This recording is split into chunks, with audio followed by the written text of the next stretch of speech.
Good afternoon! Hey, welcome in, everybody. The Celtics are the balls. The Celtics are the balls and NBA champions. Good afternoon, folks. We moved on to free agency already because nobody cares. We are. God, your hate for the Boston Celtics. It's not just me. I don't know if you've watched anything that's sports talk show related this morning. Folks have moved on. It is one of the least memorable titles I've ever seen. It's actually incredible. I'll remember it. I'll remember it. What's your fond memory? Memory? Well, we got 2 Peyton Pritchard buzzer beaters. We got that. But you know what mine is going to be? That far already is No. tough. No. It honestly is for me. Al Horford getting his ring. That's fun. Al Horford playing 17 years in the NBA, 0 championships, and then he had the second most playoff games Without a title in NBA history, only behind Carmelo. But the second most playoff games, and he got over the hump. And it the weird thing is, last night they talked about it briefly, and how everybody was so happy for Al to get his title. But then people are just like, guess we're going to move on. It's about Jason Tatum. So, and I will, that's the other thing I'll always remember from this, has nothing to do with the actual games on the floor, and I think this is your point, is that the two of the 3 things, and one of them was just because, oh yeah, that guy's from here. We've been tracking him since he was in 8th grade locally with Pritchard, who, by the way, shot that 3-pointer from half court at the buzzer at the half, and in the game log, it said he had played 0 minutes but was 1 for 1 with the 3-pointer. He wasn't even on the floor long enough to give him a minute. So we're sportsing in that first half. We're sportsing real hard, but the other one for me though is Jason Tatum and Deuce after that game, because Deuce is always around, and I'll always remember that because of the fact that I was always around my dad when he was coaching and stuff, and I remember in my son, when I coach, he gets so excited when we win big games. And when my dad won big games, I remember how excited I got for that. And so, personally, sentimentally, I will never, that's an all-time photo of Tatum with his head in his hands and his son coming up to him, because that is just that's the coolest thing that you could ask for. And we've seen Deuce since he was literally an infant, with his dad on the floor and stuff like that. No, I mean that's fun. So nothing basketball related. No, that's what I mean. Is there's nothing bad about that, and those kind of things I think should be celebrated more. Yeah, that's stuff that matters as it pertains to the father-son relationship, but nobody wants to talk about it. Nah, and that's the thing. What's funny about the Pritchard stuff is that. He legitimately gets subbed in for that exact thing. That is an actual thing that they do. It is not a coincidence that he's on the floor.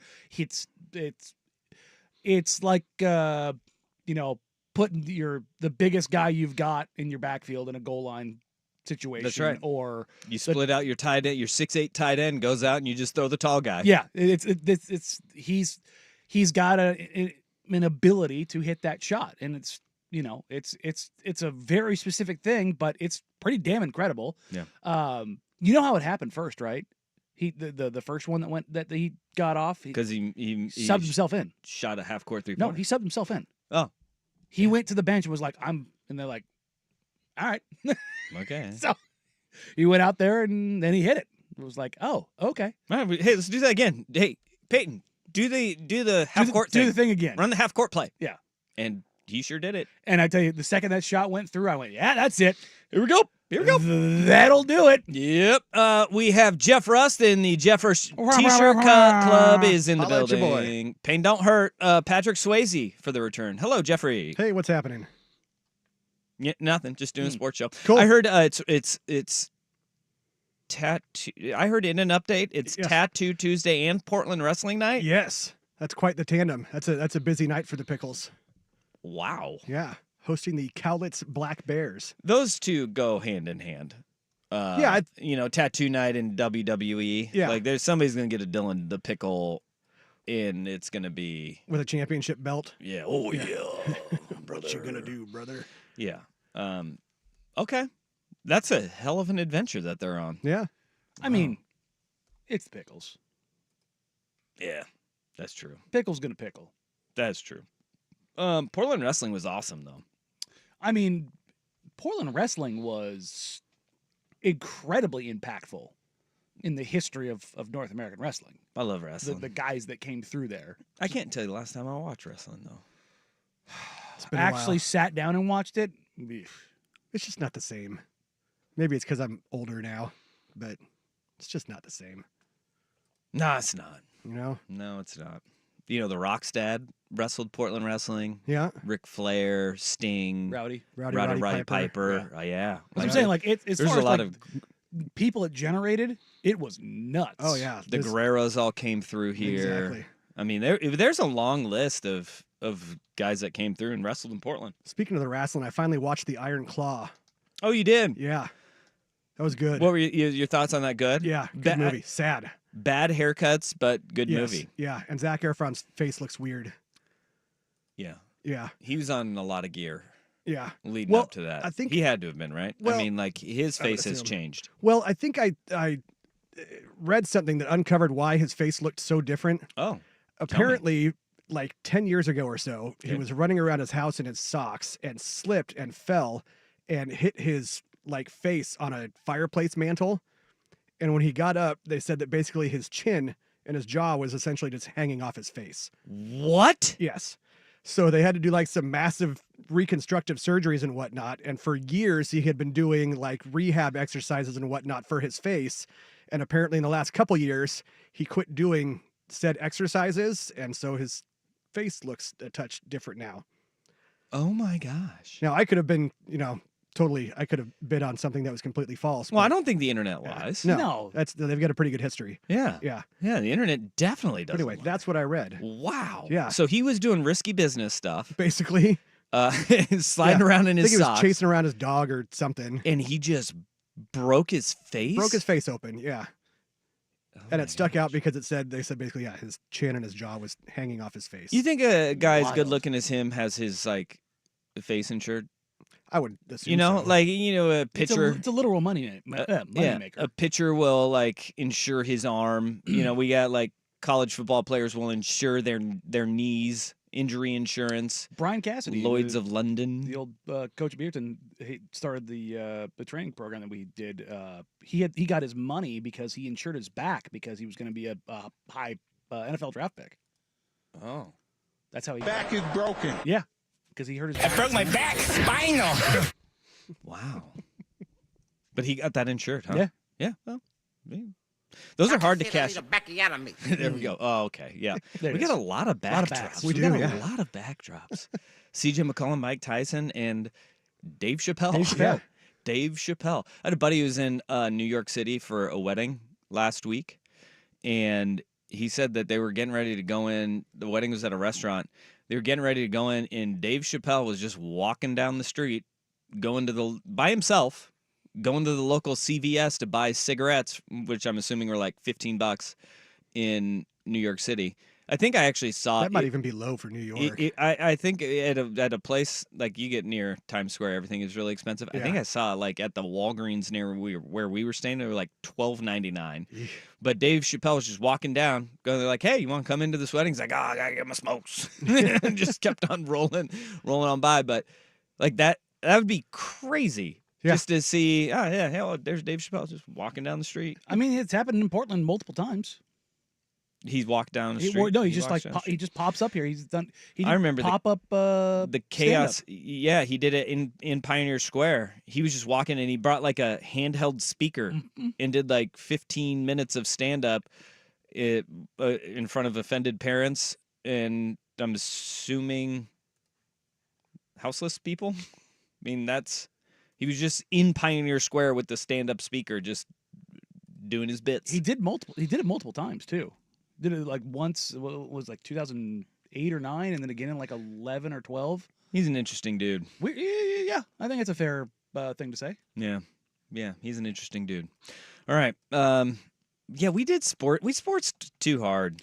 I mean, if we want to go anti-sports, I had to deal with plumbers this morning, and my God, are they expensive. No. Yeah, they are. Yeah, plumbers ain't cheap. Plumbers are Good expensive. Lord. Plumbing is important. They got to afford that plumber's crack. But whoa, I will say, though, showed up. Rust is back. Yeah. Like he came back and he is just like, yep, got it. Busted in like the Kool-Aid man. Oh yeah. Showed up first thing this morning, got the problem solved in under an hour.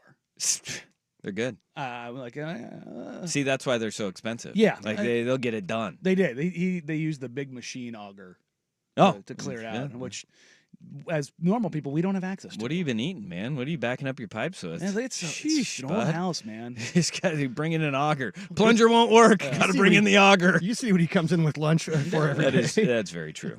Yeah, boy, ain't that the truth. I am also maniacal about never letting anything go in the drain. Nothing goes down your nothing. Dude, anytime I see my wife put her plate in the sink with a little pieces of salad leftovers in it, I'm like, yeah, trash can. Can't do that. Scrape. Can't be doing that. Yeah. It's an old house. we We doing? don't have a garbage disposal. Yeah. And it's like, come on. Oh yeah, no disposal. Yeah, nothing goes down that drain. Wait, No. you don't have a disposal? No. Oh. Oh, yeah, yeah. nothing can Yeah, do it. nothing No, goes that's down. what I mean. So I'm maniacal about it. Gosh, yeah, as you should be. Well, I'm glad your plumbing issues have been resolved. Mm. Clean them pipes at all costs. Yeah, at all costs, got to keep them clean. I gotta keep them. Gotta keep those pipes Even clean. if you got to pay somebody to do it. Mm-hmm. That's right. Yep. All right. We got Jonathan Wasserman on today. He's going to be on the program. He will join us at 12:30. Jonathan Wasserman is the lead NBA scout and NBA draft insider for Bleacher Report. We'll give you the skinny on what's going on with the Portland Trail Blazers. 8 days away from the NBA draft, where we will be at 10 Barrel. Indeed. Downtown here in Portland with our NBA draft party. You and I, Isaac and Suk, live at 10 Barrel Brewing here in downtown Portland. So come party with us on the NBA draft day, just 8 days away. Wasserman will join us at 12:30. We got some NBA finals that we need to get to. A lot of football news, notes, nugs. Mariachi bands will be part of the program today. Incredible stuff. No. Actually, it proves my point. It proves my working thesis on Creed, the band. Wow. Yeah. Wow. Mm-hmm. And we'll also talk hair plugs today. It's a tough day. Tough day for the hair challenge. That was rough. Yeah. So all of a sudden, we have a lot to get to, and we got to stay on the clock. Where we start, turns out Celtics are gentlemen and now NBA champions. Danny and Dusty on the Fan.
Horford the rebound. Here's Pritchard. He loves these. Puts it up half court of the buzzer. Bang! Pritchard at the buzzer with a three-pointer. He's done it again.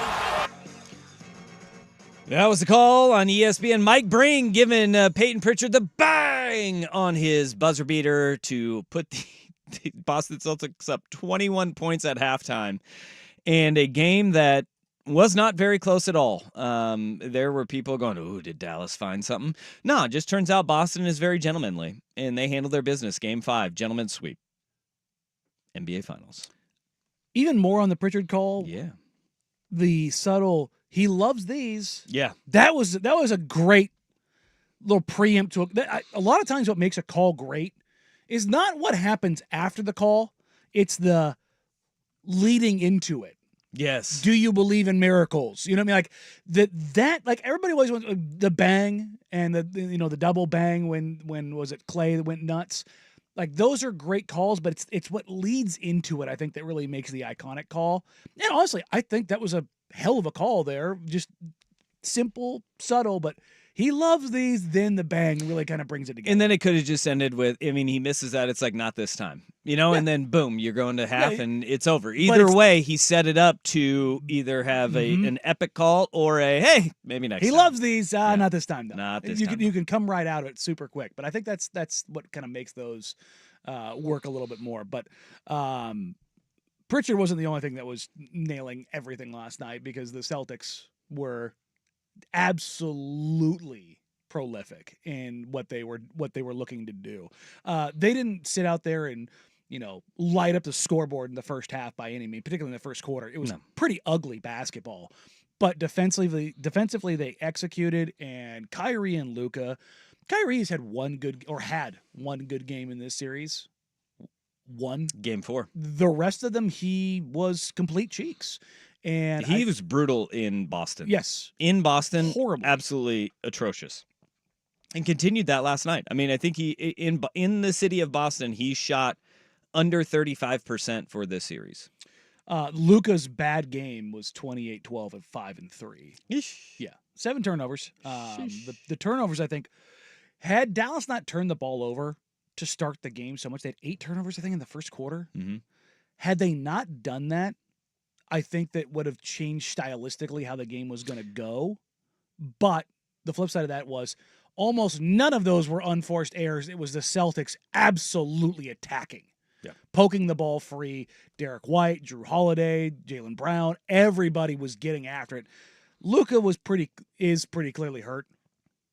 What he did in the finals, I think he shot 29% from 3 and 59% from the free throw line in the finals. Jeez. He's pretty clearly beat up, and even with that, he was still very prolific and very effective in this series. But Kyrie was terrible, and the Celtics absolutely made him pay. Tatum had his best game of the series. Was it 9 assists in the first half? I mean, he was incredible as a playmaker. Jaylen Brown had his worst shooting night really of the series and of the playoffs essentially, but he is able to. I mean, he won Finals MVP in the first 3 games. And I believe this, like, when you look at the reason why Boston is not getting as much love or is not going to be revered is because it's always been about the team. It's the team over the stars, right? And we've seen that into the criticism of Jason Tatum when he turns into a guy who defers in the fourth quarters and will let Jaylen Brown or Derek White or Drew Holiday, whomever, Kristaps Porzingis, whomever it is, that is hot that night, they take over and he is not efficient in the fourth quarter. Everything is about the team. And you talked about those turnovers, 8 turnovers in the first half. That's more than the Boston Celtics had the entire game. Is that good? That's the recipe for a rout right there. And it wasn't just that, you create the turnovers. It's that you create points off of those turnovers. And that's what they did. They turned them over, and that was because Boston wasn't hitting shots early. No, it was 11 points off of 8 first half turnovers. Yeah. But those, because the scoring was down, particularly in the first quarter, you didn't. I mean, what was the first quarter in that? 28-18? Yeah. It was the second quarter where Boston went 39 points. bonkers. They almost had a 40-point in the second finals. quarter. That doesn't happen often in the finals. No. But that first quarter, offense was hard to come by for both teams. And I think you look at that situation and you go, yeah, those turnovers, even though they didn't capitalize on all of them, they got a few opportunities in transition against non-set defenses, and then they were able to kind of manufacture something additional out of that. The other side of this was Kristaps Porzingis was a quote-unquote net positive, according to plus minus. But my God, when he was on the court in the first half, I was like, why is he on the floor? He was not healthy, but his minutes were so valuable just to get Al Horford off the floor and not because he is such a space eater. You saw he was a step slow to everything, but Dallas was forcing everything quicker because Kristaps Porzingis is 7'3" and ridiculously long arms. He was still almost a deterrent on a lot of shots. And I think if like Dallas goes back and they look at that, his minutes on the floor, I mean, whether you pump fake him and you just go right by him, they settled on shots against. It was brutal. They attacked him early, and it was like, oh God, he needs to leave the game right now. Yeah. And then they started settling, and I'm like, what are you doing? It was working. Attack him. But I think that it goes to that second quarter, Tatum going for 12 in that second quarter alone. When the Avalanche started coming towards the Dallas Mavericks, they also couldn't settle for twos. They needed threes as well. And so neither team hit well from effect. three. That was the crazy thing. No. Like Boston, hit a couple in that quarter, but other than that, they shoot 33% on the night. It wasn't like this night where it was just like the Boston, avalanche of threes that's going to bury you. Well, we've got a lot that we need to get to. As it is right now, the Boston Celtics are NBA champions. Al Horford gets his ring after 17 long years in the NBA. And I don't think we give Al Horford enough credit for how good he has been throughout his entire career. I want to carve out some time for Al Horford, Jaylen Brown, and then the building and sustainability of this Boston Celtics team with Joe Mazzulla, who Al Horford is older than. Yeah. At the helm, Brad Stevens, and what he's been able to do to fill gaps in the roster that Danny Ainge handed over to him a couple of seasons ago, and where the Boston Celtics go from here. And also where the Dallas Mavericks go from here as well. Because, everybody's like, is this the start of a run for Boston? Well, you could say the same thing for Dallas, but with the new CBA kick in, what does it look like for both of these teams moving forward? A ton that we need to get to, but coming up next, we've got to get to Jonathan Wasserman. He is the lead NBA scout for Bleacher Report and NBA Draft Insider. He joins us as we talk Portland Trail Blazers and the NBA Draft just 8 days away. First is Rust with SportsCenter. Now, from the Fan Sports Desk, a SportsCenter update on 1080 The Fan. This update brought to you by A&E Plumbing, Heating, and Air, serving Portland, Southwest Washington, and the Gorge, online at aneheatingandcooling.com. It's hard to stop a train. First on the Fan, with the Celtics finishing off the Mavericks last night for their 18th NBA championship. The focus turns to next week's NBA draft. Next Wednesday, both Danny and Dusty and Primetime with Isaac and Suk on location at 10 Barrel Brewing for the Fans NBA draft party as the next iteration of Blazers basketball begins. Mariners have won 7 of their last 8. They start a 9-game trip with 3 at the Guardians. Bryce Miller starting for Seattle, Tristan McKenzie for Cleveland, 3:40 first pitch on Root Sports, and the Panthers with a chance to hoist Lord Stanley's Cup tonight, hosting the Oilers with a 3-1 series lead. Puck drops at 5 o'clock on ESPN. More sports scores and stories in 30 minutes. I'm Jeff Rust at the Fan Sports Desk. Listen live or on demand on the Odyssey app, the Fan's desktop player, or tell your smart speaker to play 1080 The Fan. The Fan merch locker is now open with shirts from the fan shows and hosts you love. Get yours now at 1080thefan.com. It's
but I ain't going out without a fight. 8 days from today, we have the first round of the NBA draft. 9 days, second round of the NBA draft. Hey-o. 2-day event for a 2-round draft. The thing nobody asked for.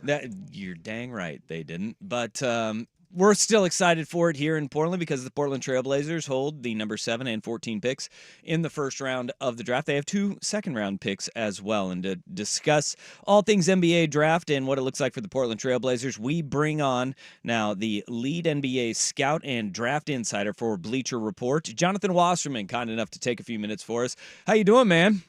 I'm good. How's it going, guys? Doing very well. I'm assuming, I can't imagine how busy you are this time of year with whether it is information coming in or smoke signals that teams and agents are trying to send you. And that's kind of where I want to start with you is how do you kind of decipher through what is a smoke signal and what is, some concrete and good information that you're getting from whether it's players, agents, coaches, GMs, executives around the league? You really just have to use common sense. And maybe my first year in the business, I believed everything I heard. I was excited to get information. At this point now, you kind of have a filter and you sift through and you kind of decide what you want to buy, what you want to sell, who's selling it to you. And over the years, you get to know some of these people and know their track records in terms of how often they're right, how often they're wrong, how much they overvalue their own guys, their own teams. So you kind of just have to use some common sense, which I think I've built up a little of that over the years. Jonathan, one of the storylines of this draft class is the lack of a number one, and even that a couple players at the top that you go, yeah, no, those guys are going to go here, here, here, and here. Particularly as it pertains to the intel front, there's been a lot of talk about behind the scenes about Sarr trying to direct himself maybe away from Atlanta into Washington, and Atlanta trying to kind of figure out what they want to do at this point. What do you kind of see as the dominoes that are going to fall leading into the draft that are going to change so much of the top, couple picks? Yeah, so I got a text here today from somebody, who's around the team. It sounds like there's kind of maybe 3 or 4 guys that Atlanta has been looking at and considering this whole time. I know Landry Fields, GM of the Hawks, came out yesterday publicly to an Atlanta media outlet and said they didn't plan on trading the number 1 pick. You don't know if that was strategy or whatnot, but we know they're interested in Zachary Risacher. They were recently at one of his playoff games. They bring in Donovan Cleum, who is one of the hottest names in the draft conversation and one of the most interesting names because of his draft range and really the fact that he only plays one position, so a lot of teams may not be interested. Then you, of course, have Alex Sarr, who's been at the top of this conversation throughout the season. And I know Matas Buzelis is kind of a big wild card here from what I'm hearing in terms of top 5 teams and interest. I've had Risacher at number 1, again, just because I think he is, like you said, there's a draft with a lot of uncertainty, and I think there is a comfort level, a level of certainty with Risacher, with his kind of 3-and-D archetype and what translates with the positional size, the shooting, the athleticism, the defensive tools. And at 19 years old, he obviously has room to improve on the ball. So to me, I think he's a safe pick. He fits kind of what they could use. A.J. Griffin has been hurt. They had Sadiq Bey go down. So I'm giving the edge to Risacher. But if there was ever a draft where the number 1 pick totally shocks everyone, this could be that draft. As we kind of go down the first round, and especially in that lottery, if we're having these conversations on Atlanta not knowing who number 1 is and, where Sarr may fall or fit at 2. But you look at the teams, and especially with Portland and San Antonio, 2 teams that have a lot of holes that they need to fill and 2 picks in that lottery. Mm-hmm. How are you seeing kind of the uneasiness of where some of these guys may fall and kind of projecting? We've gone through all the Blazer draft, mocks that come out, seemingly daily. And it's almost like there's a new combo at 7 and 14 every day. How hard is it to kind of evaluate with so many teams with so many holes in a draft that really isn't as deep to fill everything that these teams are looking for? Put it this way, this is the lowest level of confidence I've ever had writing a mock draft in any draft I've done in a long time. And as usual, one unexpected pick has a major domino effect down the board. So what a team like Portland is going to do, who has 2 picks in the lottery, they're going to do their own mock drafts, which, believe it or not, teams actually do. They come up with different scenarios. Okay, if so and so goes 1 through 6, and this guy's on the board, they're going to play out all these different scenarios. But realistically, if Houston does something strange at 3, which they very well could do, and certainly a trade up throws everything off, then everything changes for Portland's strategy and obviously these other teams as well. So really, from what I'm gathering, nobody has any idea what anybody is doing, and which is going to make for an unpredictable draft, but also for a very stressful draft for some teams. And to the point where you have no idea who you're taking until you're actually on the clock. Okay, let's assume that everything breaks Portland's way and the drafts just kind of the board just falls their way. What do you believe is the home run at 7 and 14 for Portland, the best case scenario for where they select and the guys that they get? Well, I guess I'll give you a mix of both my own personal, evaluations and also what teams think about these prospects. And it seems like a best case is Donovan Clingan slipping to 7. I'm not as high on Clingan as maybe some other NBA guys are. The fact that he's even in the number 1 overall conversation says a lot about what teams think of him. But to me, he's more of a guy who should go in Portland's range there. And I think he kind of would just give, the Blazers just a big defensive presence that they're kind of lacking, maybe some trade flexibility with DeAndre Ayton. You can maybe flip him for somebody of a more of a positional need. But really, to say who you get at 14 may really depend a lot on who you get at 7, right? And so if they take Clingan at 7, which I think a lot of people expect him to be off the board by then, but at the same time, you get centers, and it's very easy to see why maybe a team would not want to double up at that position, since neither of those guys, you can't play 2 of them together at the same time. So if Clingan goes 7, then you got to cancel out a guy like Khalil Ware, who I think is a good value pick at 14. So 14 is really a play it by ear type of pick, and there's a lot of guys I like in that range.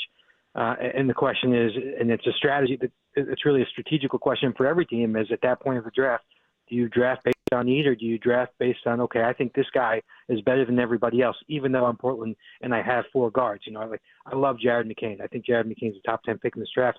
I think he's going to be there at 14. So it's a tough call. I think a lot is going to depend on how the first 13 picks play out, and of course, who they take at number 7. 2 guys that have been kind of late risers, as it were. One of them you have going number 5 overall. Cody Williams is a guy that could possibly go to Detroit, and the other one, Tejan Salon, are names that have been linked with Portland. They both come through here and worked out for them. When you look at those guys, Portland is stylistically with Joe Cronin, Mike Schmitz, Andre Patterson, that front office group is prioritized that kind of player, toolsy type wings. With those kind of guys moving up publicly, do you think that matches the same sentiment privately that teams are looking at them? Is that they're more upsidey, or is this prime smokescreen season?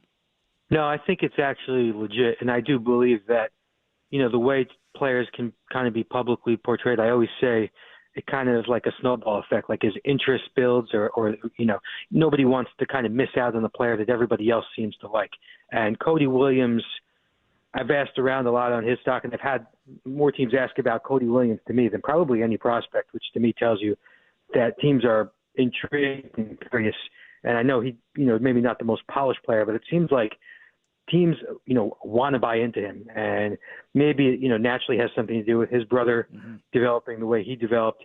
I think Cody Williams is definitely going to be a name that Portland's going to think about at 7. And if he doesn't go top 6 and Klingan's gone, that's probably the most likely guy, in my opinion, of who goes there, just based on fit, based on likability.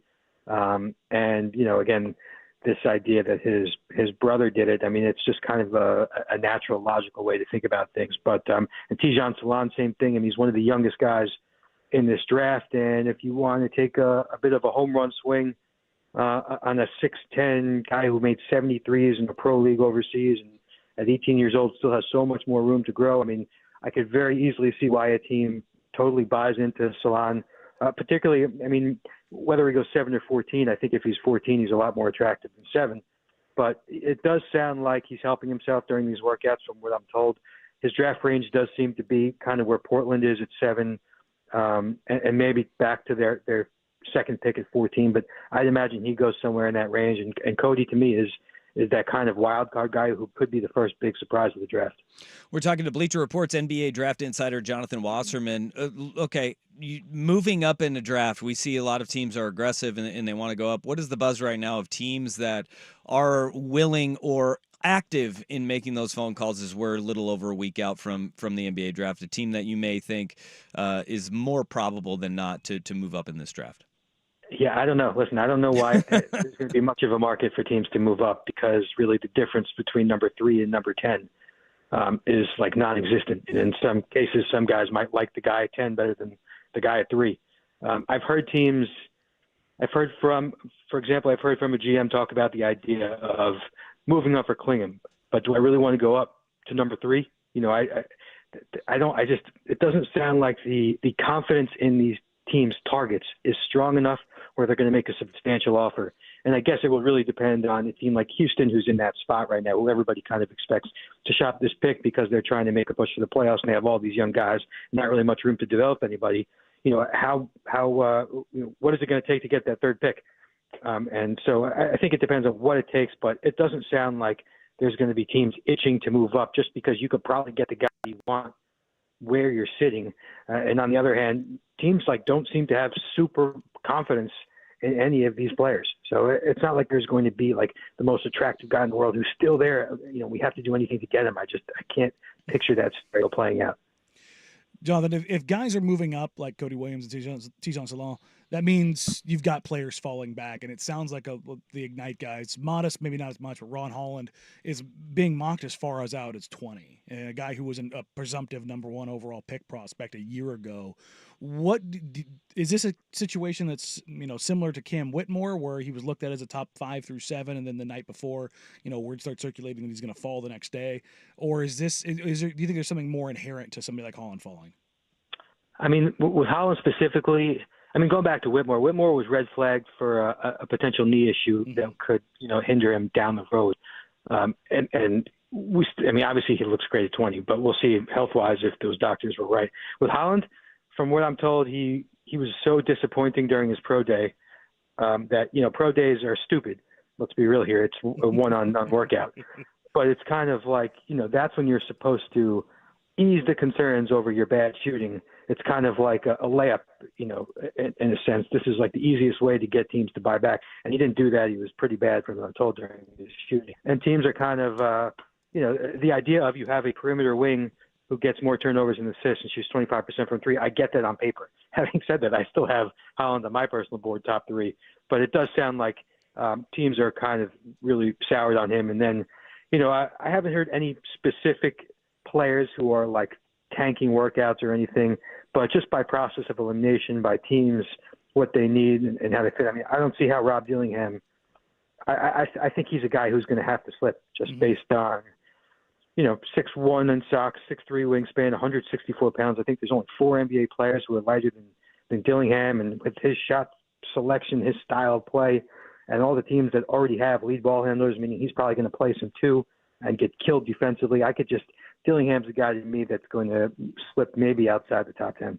Look, anytime that a team is going through a rebuild, a fan base has questions on the direction, the path, and the faith in the front office. Here in Portland, especially with the trust issues that were built up with the former general manager and president of basketball operations and Neil O'Shea, it's kind of exacerbated. I want to ask you, as you talk to general managers around the league, decision makers in the NBA, and you yourself with your evaluation of talent, what is the idea in league circles of Joe Cronin, his staff, in their evaluation of talent and of faith kind of in the Blazers rebuild?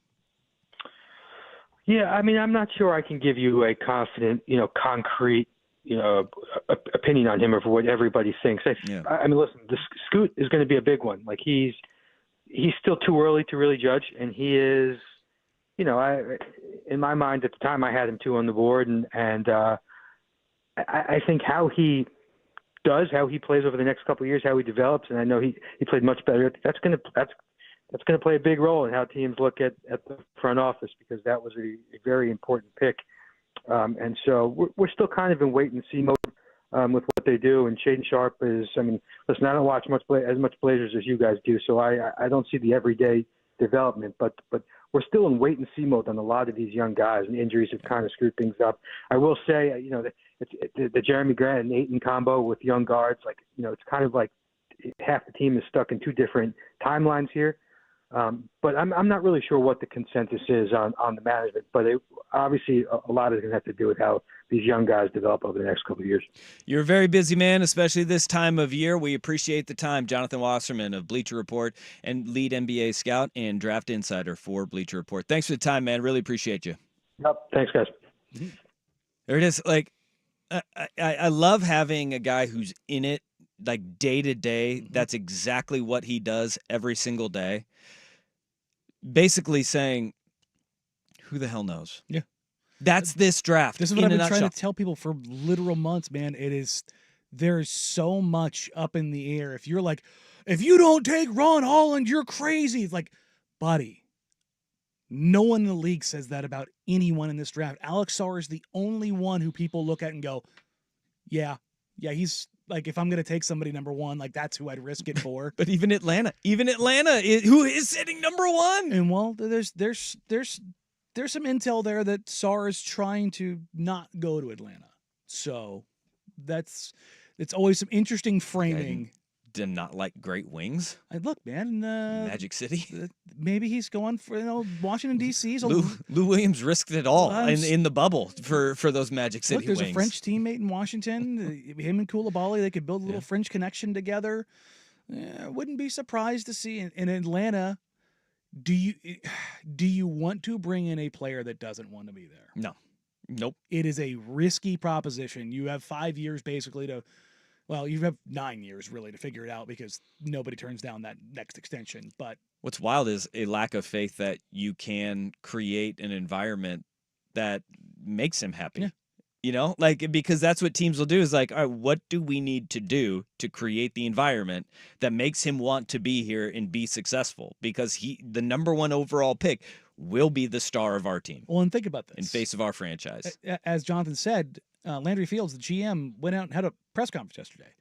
Why'd you go out and hold a press conference in the middle of draft prep? We are not trading the pick, as he's holding up like a proof of life newspaper that the date is on there. My "We are not trading the pick" T-shirt is not answering enough questions right now. Like, clearly, the front office does not know what they want to do. Yeah, and we are a little bit more than a week away from the NBA draft. Sheesh. Yeesh. All right. 503-864-6326. That is the Vancouver Forward text line. Get some of the feedback on the Blazers, where they stand, and where this NBA draft stands, as we're just 8 days away. Danny and Dusty on the Fan.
conversation we had with Jonathan Wasserman of Bleacher Report, NBA draft insider and analyst.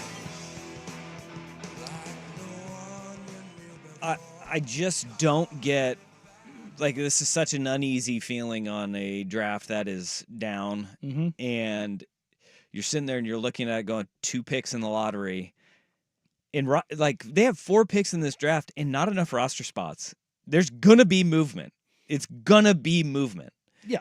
And what I'm interested in and seeing with the draft as it rapidly approaches is if instead of teams trying to move up in the draft for a particular player, we may see some massaging of the salary cap with draft picks and moving up in the draft with veteran players attached to some trade deals as well, which would be an interesting spin because you don't really see that in the NBA draft. Is like, dude, we're an apron team. We don't want to be an apron team right now, and we're going to get kicked in the giblets because we're not in a window to win. And so you may see some teams kind of float up in the draft that way as well. And Portland is a prime example of that with so many veteran players in that backcourt logjam. I'd still be surprised if they used any of those guys to move up. I wouldn't. Yeah, I wouldn't want it. I wouldn't want it. It would be. I'd want to bring a young, talented player back in return, or a pick in literally any other draft. Any other draft. Any other draft. Yeah. Which I was told at the deadline that the offers for Malcolm Brogdon, there was a first-round pick in this draft, which they knew they had one their own. They probably had 2 with the Warriors pick conveying. It was pretty understood that there's a good chance that it was going to convey. And it's like, in this draft? So you're going to add a 3rd first-round pick in this draft? And knowing what the roster crunch was already? It was like, well, if they could have got a pick in this draft, they could have traded it. You just heard Jonathan Wasserman talking about how hard teams are struggling to trade out of this, like the Rockets, and the value that they're looking to get in return for that pick. Nope. It's just not there.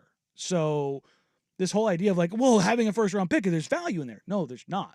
Because teams don't particularly want if you have 3 because and he said it 3 through 10.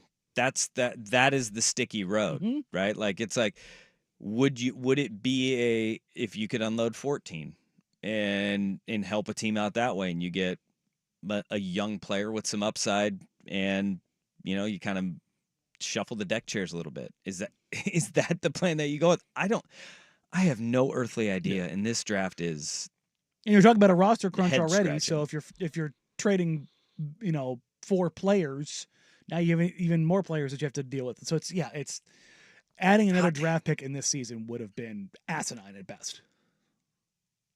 Well, 8 days away. We'll be at 10 Barrel Brewing. Just down the street? Downtown Portland. Yeah, right down the street. It'll be here. just like coming to work. Yeah, if you take that Simple Have Beer. Everett Street exit off 405, you just run right into it right there. Boom. Let's have a pop. Let's watch some draft. And do we have a weather report already? I believe that we have sunshine. Yeah, we're on the deck there, aren't we? 82 degrees on that Wednesday. We setting up right outside? Now. It's 80. It's a rooftop party. Yeah. Well, I mean, they have a rooftop there. Yeah, I'm saying. I'd imagine we'd be up there. Just put a little tent If over it's us. 82, you kidding me? Yeah. Bring your sunblock. I'm gonna stick my leg Drink out and some burn it again. You have done that before. I have done that before. Yeah. Man. All right. Well, thanks to Jonathan Wasserman. That was good stuff. That was really good we'll have stuff. some more draft coverage coming up. Kristen Peak on Monday, and I'm efforting one more before the draft. It's tough. It's tough nailing them down before the draft. Whoa, Nelly. All right, let's get back to the NBA Finals, though, really quick. We have Jaylen Brown with the NBA Finals MVP. Guy gets no respect except for the Eastern Conference Finals MVP. The NBA Finals MVP gets the biggest contract in NBA history, but the guy just cannot catch a break from people. Not even supposed to be here, just a kid from Akron. Yeah, Jason Kidd calls him the best player on the Boston Celtics. Like, somebody put some respect on Jason Brown's name. And one guy two guys. Do you mean Jaylen Brown? What did I say, Jason Brown? Yeah. Jaylen Brown. Yeah, almost Jason Bourne. Isn't Jason Brown the coach from what was that junior college show? He was at Independence Junior College. God, yeah. Last Chance U. Yes. Isn't that Jason Brown? I think that is. I think it's Brown with an E. That was the coach I just would never in a bajillion years want to ever play Yep, for. it was. Yeah, Jason Brown. Jason Brown. Oh my gosh. But Jaylen Brown, he gets a Finals MVP, and two guys who actually do need respect on their names. Al Horford and Derek White. Next on The Fan.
Hour number 2, Danny and Dusty with you on this Tuesday afternoon. Thank you for being a part of our day, letting us be a part of yours.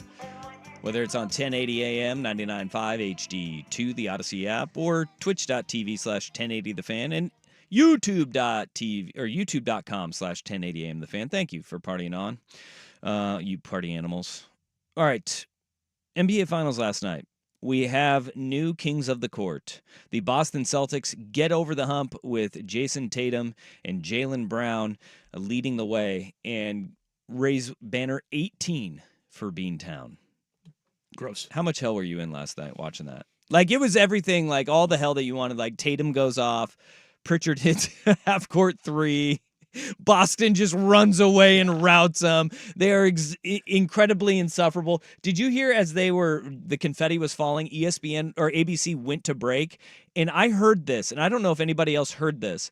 As the confetti was falling and ESPN went to break, I heard this in the background. The Celtics are the balls. They played it in the arena. Either that or somebody working in the ABC truck was like, I'm just going to slip this in right at the end. Did you see how much confetti came down? Oh, so much. It was a blizzard. Yeah, it's like they asked how much confetti they wanted, and they just said yes. More. All of it. More. Like Whit Grossman. You couldn't see through it. Whit Grossman, I could just see, just personally, just like, more. It's like that one TV commercial with the guy with the Parmesan cheese, and eventually he's just covered in it. Yes. Yeah. That's very hey, much the same. If you're, and you know, they needed to have that amount of confetti because it's been 6 long years since Boston has won a title. I know, right? You know? I mean, there were kindergartners who'd never been to a championship parade. Not anymore. They'll go to first grade with a parade. Is everybody talks about how Boston is like the most successful sports town of all time. It's like, whoa. They've been incredible, but there was a 20-year gap where they won nothing. That's fine.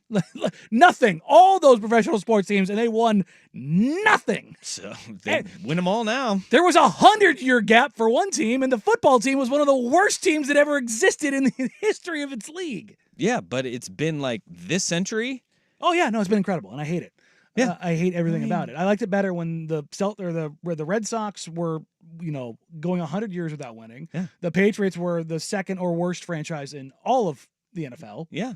And the Celtics were sitting there like, well, maybe we'll win a title again. Well, times have changed. I've actively avoided every Bill Simmons Ringer-related podcast for the last 18 hours. Well, I mean, it's been 47 years here in Portland, so it's been too long. It's been 47 long years here in Portland. But Boston Celtics win the championship. Derek White, I found myself being like, I like Derek White. Hockey tough. He unlocked a superhuman strength when he finally came home and shaved his head because he had the worst hair, and he was okay. He shaved that head, and that dude turned into a different basketball player. And then last night gets his face caved in or his teeth caved in. Derek Lively falling on you is going to be a problem. On your head? I mean, sumo squatted. Yeah, no, it wasn't even like, normally if you do that fall and you turn your head one way or the other. No, he went nose to the floor, split the floor in half, and just mashed his face into the ground. But Derek White will never buy a beer in Boston again. Smile for us. Let's see that pretty smile.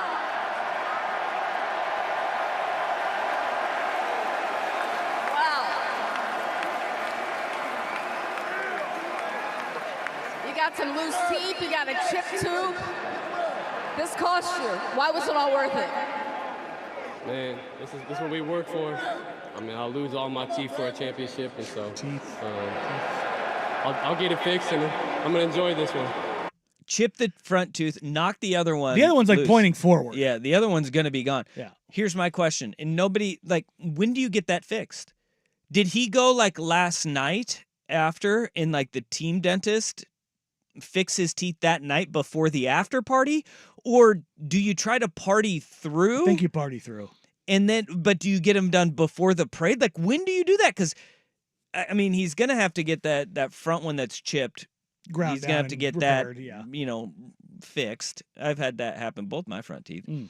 But then the other one doesn't die. You're probably going to have to just yank it and put another one in. Like, he's going to have...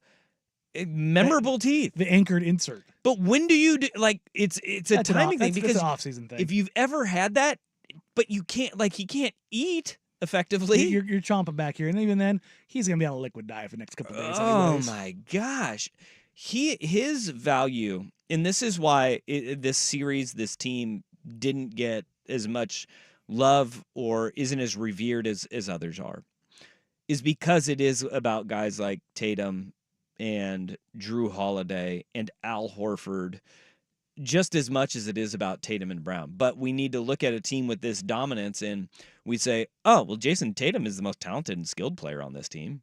So we've got to just point to him when Jaylen Brown was the best player on this team. And Jaylen Brown did it again throughout the entirety of the playoffs. And you said this earlier, and I agree. The first 3 games are won him the finals MVP. Yeah. But it is everything that all of the old people shouting out the clouds for years were like, basketball's supposed to be a team game. These individuals. It's like everybody, all those yell at cloud people should be sitting there and going, no, this Boston Celtics team is exactly what I've been talking about for 25 years.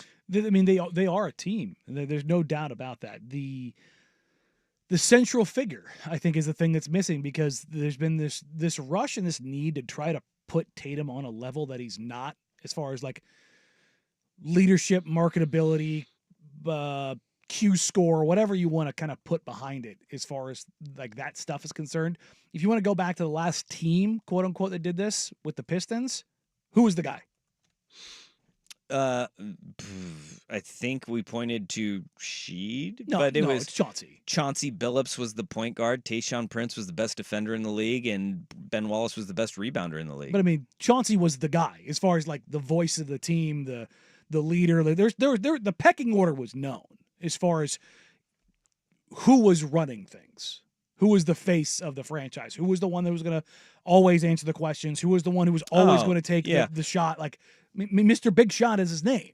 It was, but Sheed was like, she was most talented. There's no doubt about that. Talented dude on that but team. He's talked about the reason why he wanted to go to Detroit because he never wanted to be the guy. He was incapable of He it. didn't want it though. Like even beyond being incapable, he never wanted it to begin with. And that was Sheed's drawback was talent-wise. He's one of probably the 5 most talented players in the league at his peak. Yup. But he never wanted to be that guy. Whereas I don't think Tatum was ever capable of being that guy, and Jaylen Brown had to learn to be that guy. And I think you saw Jaylen Brown really take a hold of that mantle, particularly on the defensive end. Like we talk about how effective he is. We're not talking about Jaylen Brown not being able to dribble anymore. That's a real thing. But I think even more than that, Jaylen Brown defensively was nails in the finals. Luka was banged up. He's injured. There's no doubt about that. Jaylen Brown also made him work the entire game and relentlessly pressured Luka offensively. Yeah. I mean, it turned out to be an 80-21 team, which is a wild stat. 80-21 on the season. They did not get to that 80% threshold, which only 11 teams in NBA history have done, but they were right on the cusp of it. This team, they were incredible from start to finish. Best regular season record, just waltzed their way through the NBA playoffs with only 3 losses, going 16-3 in the postseason. And all throughout the entirety of the season, never lost more than 2 games in a row this season. I mean, it was dominance through and through. And with Joe Mazzulla I don't know what was more awkward. Jason Tatum forcing... It's a surreal feeling. We did it. We did it! Oh my God, we did it. But that's Joe Mazzulla at the podium where he just like looks off into he kind of like will cock his head, and you're just like dissociate from reality. He's already thinking about going home and watching The Town again. Well, they had a pre-draft workout this morning. Mm-hmm. Brad Stevens and said Joe Mazzulla, no one slept. Were at a pre-draft workout on 0 sleep. Like they are. I suppose they're both sitting in there in sunglasses. Basketball fiends. But as far as the Tatum thing, that right there is why people are like, okay. Yeah. because he's just so corny. Well, he pulled the... Anything's possible! KG's was corny, but it also fit into what KG was and had been. Well, and He also butchered the tagline. Yeah, it butchered was the supposed to tagline. be for his shoe line, and it was impossible is nothing, and Yeah. he went with anything is possible. But and also- everybody's just like, come on. Yeah, how many head slaps do you think there were in the Adidas offices? Well, even then, I think he changed it because "impossible is nothing" is a very dumb tagline. It is. It's you can't make fetch happen. Well, maybe there was something lost in the translation in German to English, Yeah, right? You know? Wouldn't be the first time that happened. Then everybody's like, guys, we in the States we just said anything is possible. Yeah. You know, not impossible is nothing. No. 9. But he did the we did it, trying to make we did it a thing. Did we get a Disneyland last night? I didn't see that. I didn't hear a Disneyland. To be fair, Dang. once the game was over, I was pretty. I had pivoted over to the Xbox. Yeah. Yeah. I was not interested in consuming Celtics propaganda. Hey, did you see what I went to last night? What? I flipped over to NBC Mm. because it said like Olympic trials on there. Oh. Flipped over. There was team diving. Ooh. Yeah. Olympic qualifying. Cook Bacon. Cook Bacon is Is a team? Team diving. Oh! Team USA. How can they not Yeah. be sponsored by a company? And they won it. They won the U.S. Olympic trials in team diving. So they're going to go to the Cook Olympics? Bacon. There's nothing more America than Oh cooking my bacon. where are you God. at, Hormel or Oscar Yeah, Mayer? that's what I'm saying. Yeah. Somebody pony up. Yeah. Cook Bacon is a diving duo for Give me the United Kirkland States. signature already cooked bacon. Right? I mean, it needs to happen. Like cook bake, having your names be Cook Bacon Mm-hmm. and you not getting an Olympic level deal out of this would be the fumble of the century Yeah. by the meat industry. Yeah. Cassidy Cook and Sarah Bacon.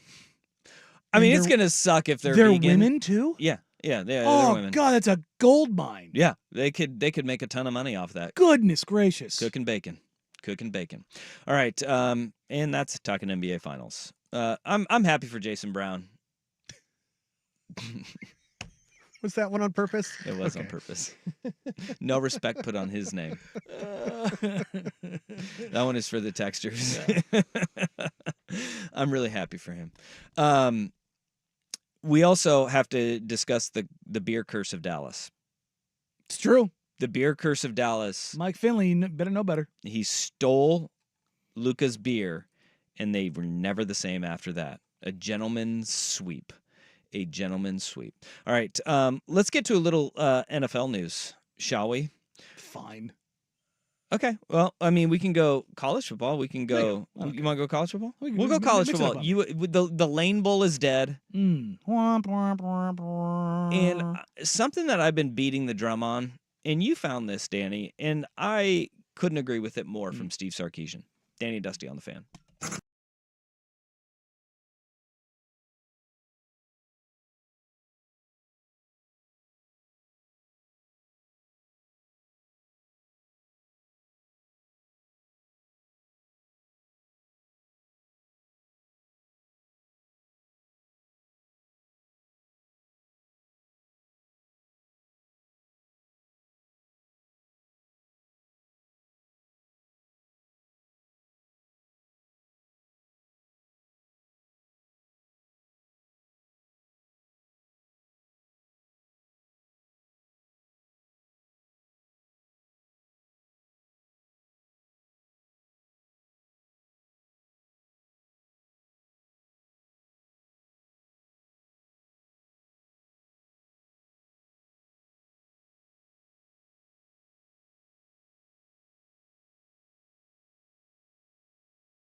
Lane Bowl has been canceled. A home and home between USC and Ole Miss was set for 2025-2026. And the Trojans are saying, yeah, no, we out. We're not going to do this. We're in the Big Ten now. We don't need to play this game. We're not going to do this game. I understand the trying to back out of the LSU game because of the way your schedule's looking now that you're in the Big Ten. And it's a one-off. Don't rob me of the Lane Kiffin Bowl. It is tough. It's one I wanted to see. Play it on a tarmac. At least have a runway somewhere. Yeah. Like close by. Yeah. When it's in Ole Miss, have Lane like put like a black strip down. Yeah, like one end zone says Ole Miss, the other one's painted as a runway. Yeah. I mean, that's the way it should be. Just because Lane would be wildly petty, and I would be all for it. Yeah. Yeah. But I'm just sad I don't get the Lane Bowl. I need a Lane Kiffin Bowl, and I'm not going to get it. I get why they're doing it overall, and I think USC doing this might actually be good overall because if teams look at this, if other schools look at this, and go, well, if USC's doing it, we could do it. Yeah, and I think we might get away from the whole scheduling out 3, 4, 8, 10 years stuff. And maybe find a way to start unwinding some of these things. Well, and they're actually getting a little bit of help from Ole Miss because Ole Miss doesn't want to play in this game either. This is not just USC saying, we don't want to play the SEC.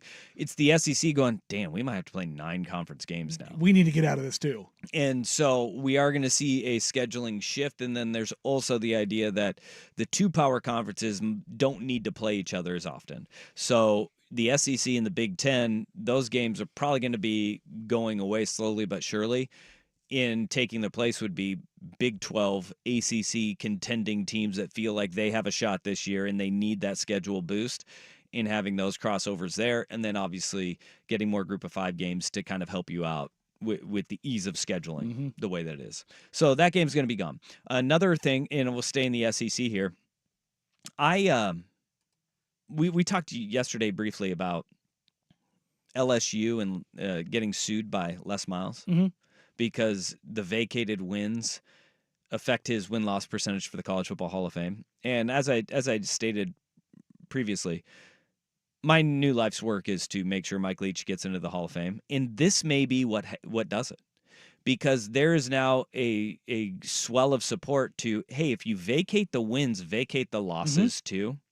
In Washington State, Texas Tech, Mississippi State, they're not powerful enough to do that, right? To vacate to get them to change rules. The SEC is, though. LSU might be, though.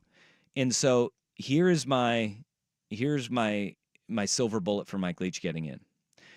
If LSU's like, we don't want to lose this lawsuit, so let's see if they'll just change this dumb rule, and they put enough weight behind it. If that happens, then it opens the door for Leach too. Well, he doesn't have vacated wins, though. What we need to do is somebody, if you want to be a hero forever, somebody at Washington State vacate a win, raise their hand up from that 2012 season where they went 3-9, and they're like, I took an impermissible benefit. Do the hands up, fall on the sword for Mr. Swing Your Sword, Mike Leach, and all of a sudden the 9 losses get vacated. So did the 3 wins, but the 9 losses helped Mike Leach out tremendously. Too bad Gardner wasn't on that team because he would have done it. He would have done it. Gardner would have fallen. But all those wins from Gardner's year, they buoyed it up. Yeah, we can't have that happen. We need like Jeff Toole to step forward. Connor Holiday. They need to be the guys that fall on the sword on that one, where they just say, but you got to wait. You got to wait in the shadows until LSU throws their weight around. Then you go, yeah, that was me. I did that. And then you get the losses vacated too. Or if there's a guy who played in one game and it's a loss, that's enough. That guy. All you need is one game. Mike Leach is 1 game away. And so if this rule gets changed, then you just go, hey, that one game that I played in where we lost, I was ineligible. Yeah. I did it. The whodunit, me. And you get Mike Leach in and you become a hero. I took $100,000. Meanwhile, Washington State pays him under the table. Did you say $100,000? We all know that's not true. I got free beers at the Coug, and that's my impermissible benefit, and they'll have to vacate that loss. And meanwhile, Washington State slides him a little money on the table. Well, you'll never have to buy a beer in Pullman again. See? You could become a hero for getting Leach in. Don't they have their own beer now? Yeah, they do. There you go. So they get You lifetime just supply of get their own beer. Just a pallet just shows up on in his driveway. They drop it off the same way the USC did with Lendell White's $150,000 a month. In a big old McDonald's bag. Just an absolute monster just shows up once a month. That's right. Get him a keg. Get him a kegerator and just we'll refill that for you. Just call us when you need it refilled. Yep. We're just gonna go ahead and do that. That's like the old Florida coach. The guy who's remember there was a big hubbub about was he humping a shark in a boat, when he was shirtless and he took a picture like he was on top of it? No. McElwain? Oh yeah. Yeah. Yeah. He has a lifetime sponsorship with Coors Light, maybe. And so they just refill his fridge in his house. He's got like an endorsement deal with them. Isn't that a sweet gig? It's a pretty solid gig. Yeah. Like when you think about like how much money you spend, especially if you're a big Coors Light guy. You're a football coach. You're hosting, coaches always, clinics. You got staffs and their wives coming over. Always taking care of you. Yeah, yeah. You go ahead and you do that. I mean, that's a nice little deal, and whatever Coug football player could be that person. I like it. I'm picking up what you're putting down. Yep. All right, science has gone too far. We need to stop. This is Jim McElwain. This is the end. That's where we're gonna go with our worst end of the way. But first, here's Big Kahuna with Sports Update. Hamburgers, the cornerstone of any nutritious breakfast. Now, from the Fan Sports Desk, a Sports Center update on 1080 The Fan. This update brought to you by Vulcan Design and Construction. Check out their award-winning outdoor living designs or schedule your free design consultation at vulcandc.com. First on The Fan with the Celtics finishing off the Mavericks for their 18th NBA championship last night. The focus now turns to next week's NBA draft. Next Wednesday, both Danny and Dusty and Primetime with Isaac and Suk will be on location at 10 Barrel Brewing for the fans' NBA draft party as the next iteration of Blazers basketball begins. ESPN's Adrian Wojnarowski reporting the Clippers hiring Jeff Van Gundy to be Ty Lue's lead assistant. Van Gundy spent 16 years as a TV analyst before accepting a role as a senior consultant with the Celtics last offseason. He spent 11-plus seasons as head coach of the Knicks and Rockets. On the ice, Panthers with a chance to hoist Lord Stanley's Cup this evening, hosting the Oilers with a 3-1 series lead. Puck drops at 5 o'clock on ESPN. Coverage on 910 ESPN Portland starts at 4:30. And the Mariners, they've won 7 of their last 8 and start a 9-game road trip with 3 at the Guardians. Bryce Miller on the bump for Seattle. Tristan McKenzie for Cleveland. 3:40 first pitch on Root Sports. The Mariners now with a 9-game lead over the Astros and Rangers in the American League West. More sports scores and stories in 30 minutes. I'm Jeff Rust at the Fan Sports Desk. Listen live or on demand on the Odyssey app, the Fan's desktop player, or tell your smart speaker to play 1080 The Fan. Do it every morning. Dirt and Spray. Weekdays 6 to 9 a.m. on Portland's sports leader, 1080 The Fan. Auto accident?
It's time for today's worst day on the web. With Danny and Dusty on Odyssey and 1080 The Fan. Well, that sucks.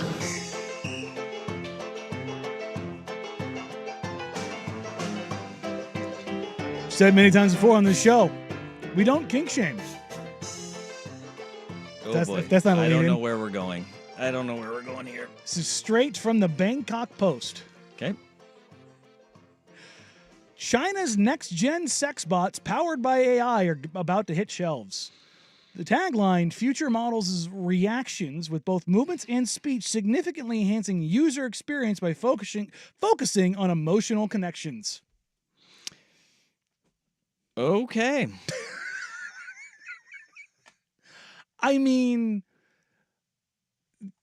you obviously, dear radio listener, cannot see what I'm showing Dusty right now. When you see this picture of this doll, what is your first thought?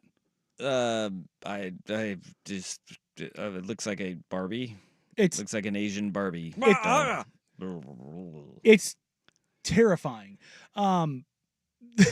The article goes on to state that Chinese scientists and engineers are applying ChatGPT-like technology to sex robots, aiming to create interactive AI-powered companions in the face of technical and ethical challenges. I mean, I guess they need companionship.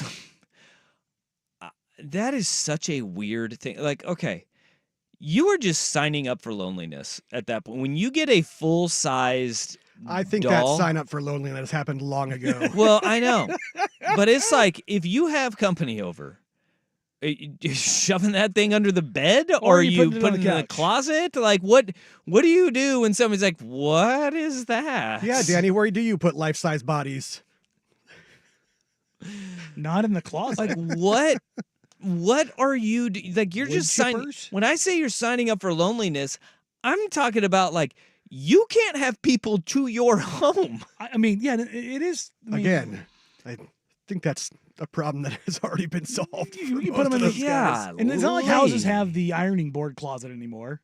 You know what I mean? The pop out where you can just kind of like stuff this thing in there. Yeah, there you go. I guess a prerequisite is owning a Murphy bed. A Murphy bed. You just have just some floorboards you can just pull up and just.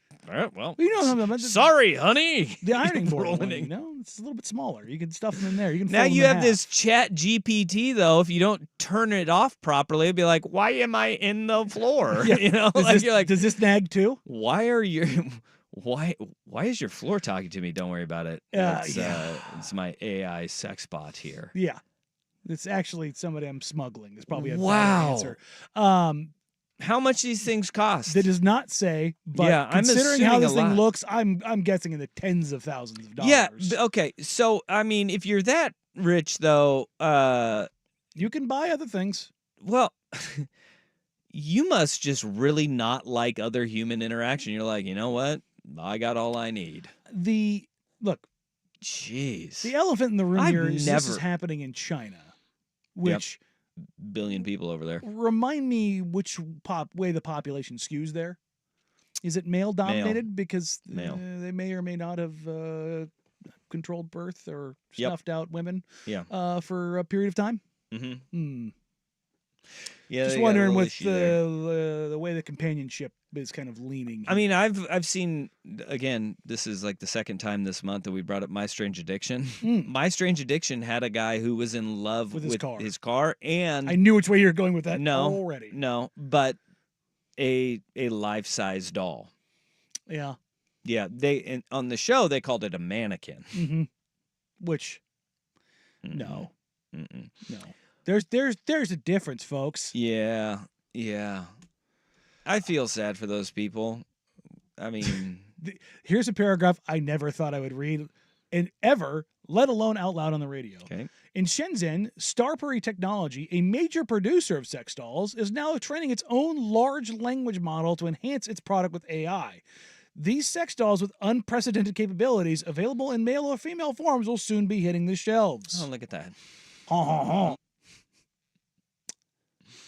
I just,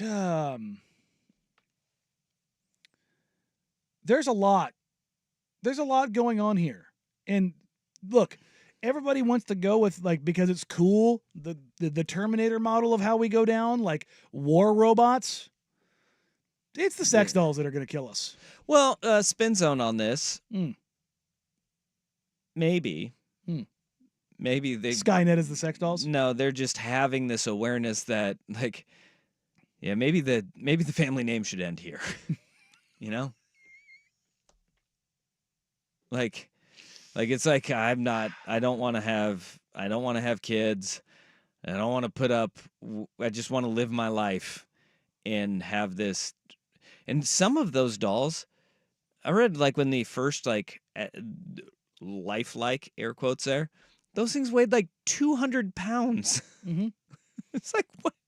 So you're lugging this thing around like if you move, God forbid you move, because you could be like, hey, I need some help.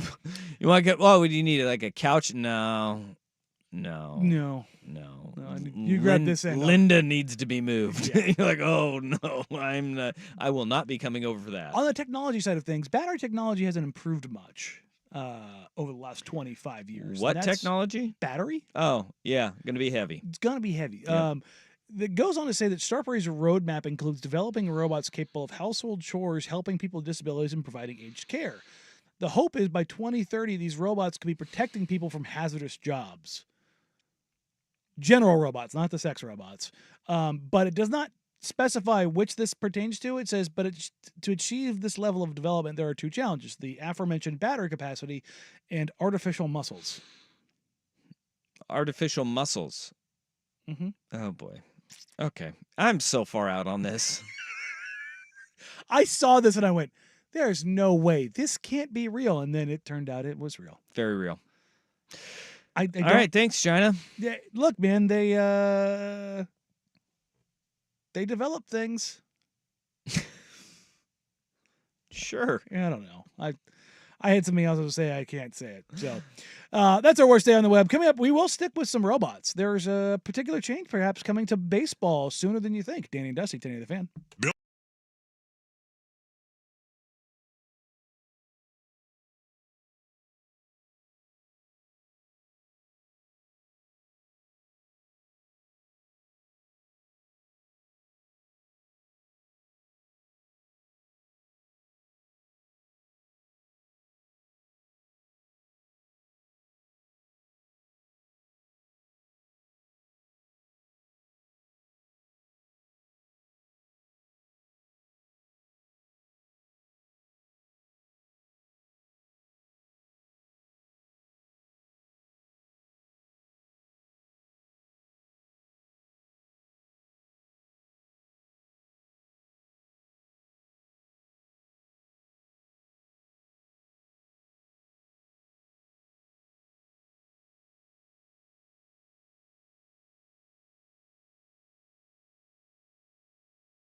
Major League Baseball is moving forward with their experimentation of the so-called robo-umps, the automatic ball strike system that is currently being tested out in AAA is going to go further and move into a challenge system, which will likely be the introductory method to Major League Baseball's spring training. Look, this is where we're heading. We're heading down this path of Major League Baseball going to the robo-umps, and I think like everybody's like, oh, the umpires are going to be pissed about this. I don't know if the umpires are going to be as upset about it as a pitcher will be, because pitchers get favorable calls from human umpires. It's subjective. When you have a relationship with the guy, when he understands how you pitch and how you set guys up, sometimes you get more favorable calls. Framing. There will be a situation where the robo-umps, they don't care. And it'll be a really good pitch by a pitcher who's sitting there like, I have had that as a strike for years, and I don't get it anymore because the human element is the angles, the speed, the break that we're seeing on guys where they're throwing, 97 miles an hour with 18 inches of break on their pitch. It's really hard for humans to analyze that in real time. We talk about the reaction time for a hitter. There's reaction time for an umpire too, and where that ball is crossing home plate at. There's going to be a lot of calls that have been strikes for years, and for as baseball as we know it, that will no longer be strikes in robo-umps. So I think the umpires will be okay with it, because it's like, what do you want to complain? Don't argue. Don't yell at me about balls and strikes, which is the one thing guys get run from in baseball all the time. Argue with the computer about it. And good luck with that, because unlike the robot sex dolls, they're not putting Chat GPT into them so you can have a conversation. They will not have a conversation with you about this. Nothing will ever change. Look, if you get the calls right, that's all I ask, is get them right. With guys like Angel Hernandez out, that's great for baseball. But I think in large part, the accuracy with which home plate umpires call balls and strikes is mind-blowing. They're at like 98%. Like they which is 5 pitches a game when you take both teams into account. You look at like 5 pitches every game, they get it wrong. That is astonishing, actually. Unbelievable. But the ones that they get wrong, people are, and if you take out Angel Hernandez, it's like 3 pitches a game. Sure. Well, and it's not necessarily the number that you get wrong. It's the leverage, whether it's a strikeout pitch, whether it's a walk pitch, whether the next pitch leads to a home run because the bat continued. That's the issue. It's the leverage pitches that are the ones that account for so much more. But here's the thing with the system, the robo-ump. We aren't moving to full robo-umps. We're not talking about every call. It's not every ball and strike. It is the way this system is going is the challenge system, which means if your human ump makes a call and you disagree, you can, much like tennis, if you've watched tennis at all, it's the same tracking software. That tracking software will paint the artificial strike zone over, and it will overlay, much like we do when you see like the pitch tracking stuff, except it'll be more precise because you're pulling God knows how many cameras are tracing into the baseball stadium because it's so much more room to place cameras. But however many cameras, 30, 40, 50, are going to give you a more accurate representation of exactly where the ball was. Here for it. Height, out there, height, X, Y, coordinates, X, Y, and Z, because it'd be 3-dimensional. And with that, it will tell you flat out whether it was a legal ball or strike. Yeah. And then you guess what you can do? You can argue balls and strikes. This is John Boy did a breakdown. It's like 5-minute breakdown where he did the lip reading of the Cal Raleigh Grand Slam. And prior to the Cal Raleigh Grand Slam, he got punched out on a strike call, and he looked at the umpire and he said, "That hasn't been an effing strike all day long. I know. I'm behind the plate." Scott Service came out and laid into the ump. The ump ran Service, but then admitted, "Look, I'm not having a great day. I'm not having a great day." We all have those when you go to work. Every single person, like, you're not going to be accurate every single time. This is, I think, a step forward for baseball to be getting those calls right. And we can crush Rob Manfred for a lot of things, and it's all justified in that regard. He also has done some really good things for the game of baseball that have made it a more entertaining watch and have made it more fair game. They sped the game up. They made the bases larger. We have more stolen bases now. they've done a lot of things that are actually benefiting the product on the field, and this would be another one where I think it'd be great for baseball to have. It also restores faith, quote unquote, in the game where you're talking, umpires are ruined. They ruined this game. If you've got an ability it's checks and balances. If you've got the ability to go, nope. What's going to be interesting is how many challenges they get. Like, can you just like straight up, like you can in tennis, just no, call for it? Or...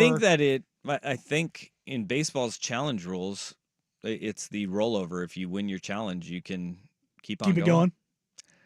But I mean, if he's having a bad day, why not? And then if people are like, well, they're just going to challenge everything. Well, then they'll lose their challenge and it'll be gone. You have to be sure of it too. And I wonder if home teams are going to have a better advantage in that with the technology that is available to you for replay and the speed with which you get your replays. How fast you can get it back into your box. Yeah. That's interesting. Yeah. They probably have to do something where both teams have access to the same data at the same speed. That'd be crazy. But I'm here for it.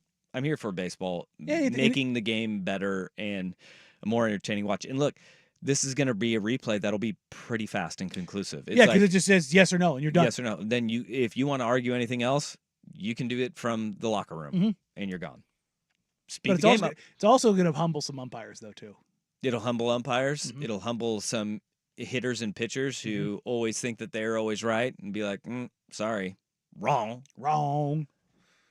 But we also won't get any more strikes calls when they're 2 feet outside the zone, Angel. We're not going to get those anyways because he gone, and it's a good thing. It's awesome for the game of baseball that he's gone, and we don't have to worry about that. Somebody else will be the new. Well, I mean, this moving its way up in Major League Baseball will be one of those. That pitch is not going to happen anymore because you're just going to challenge it. Yeah, and boy, that would be. I feel like if baseball does this, and if you have a certain number of calls that go against you at this tracking, then you get demoted. Back down to the minors that you just automatically get optioned. I mean, the umpires union will never go for that, but it should be the way that it goes. Because if you are a hitter in baseball and you ain't hitting the ball, guess where your butt goes? Back down to the minors. If you are a coach and you can't win, guess what happens to you? You go back down or you get fired, right?